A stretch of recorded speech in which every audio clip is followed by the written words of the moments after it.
যদি কোনো সুখ, যদি কোনো শান্তি, যদি কোনো আনন্দময় মুহূর্তকে আপনি দীর্ঘ সময় ধরে উপভোগ করতে চান, দীর্ঘ সময় ধরে ধরে রাখতে চান, তাহলে অবশ্যই সেগুলো সবার সাথে শেয়ার করবেন না।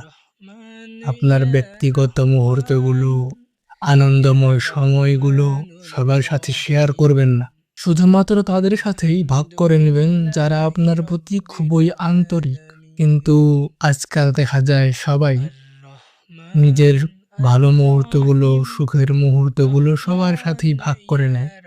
সোশ্যাল মিডিয়ায় ছড়িয়ে দেয়, পোস্ট করে Facebook, YouTube, Instagram। এতে নিজের অজান্তেই আমরা কিন্তু খারাপ নজর, হিংসা, ঈর্ষা এগুলোকে আমন্ত্রণ জানাই। ওই একটা কথা আছে না? দুঃখ ভাগ করে নিলে দুঃখ কমে যায়। ঠিক তেমনি আপনি যদি সুখটা ভাগ করে নেন, আপনার সুখটাও বেশিক্ষণ স্থায়ী হবে না। আপনার আশেপাশে যত ভালো মানুষই হোক না কেন, অন্যের সুখ খুব কম মানুষই সহ্য করতে পারে। কাজেই সবার সাথেই, এমনকি সোশ্যাল মিডিয়া তো দেওয়াই যাবে না। নিজের সুখের মুহূর্তগুলো, ব্যক্তিগত মুহূর্ত, নিজের সুখের মুহূর্ত, সুখ, আনন্দ সবার সাথে শেয়ার করবেন না। এতে করে নিজেরই ক্ষতি।